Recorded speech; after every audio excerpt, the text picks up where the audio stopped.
pa pong isa. Sige. Ano po ba yung totoong paraan ng pagbabautismo? Kasi po may naano ko yung hands, yung sa mga sa mga...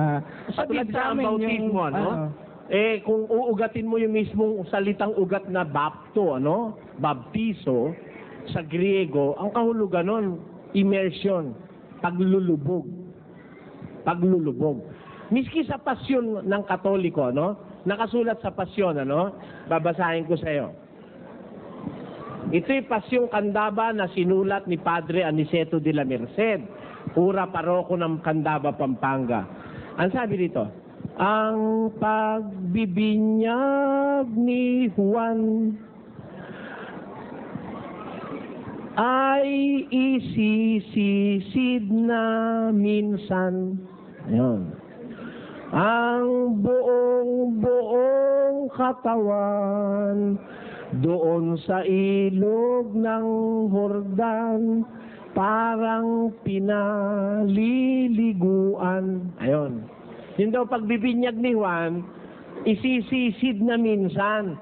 Ang buong katawan doon sa ilog ng Jordan parang pinaliliguan.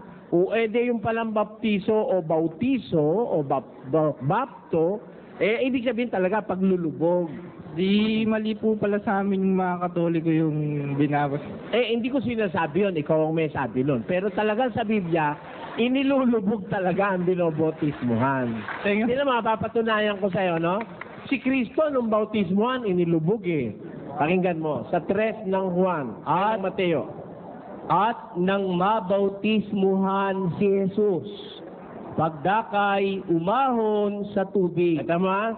And Jesus, when he was baptized, he went straightway up out of the water. Ano? Kaliwanag eh.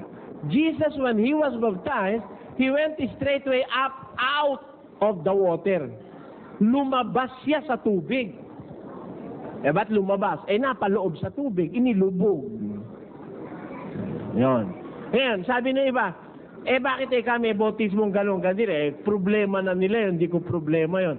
Masama naman sabihin ko na sila madilim ang utak nila, kaya nila ginagawa yun. Baka mamaya magalit sa atin, hindi na tayo makabalik dito. Basta ikaw lang ang may cargo nun, hindi ako, kapatid. Ha? Tinanong mo lang ako, yung tama lang ang sinabi ko sa Biblia.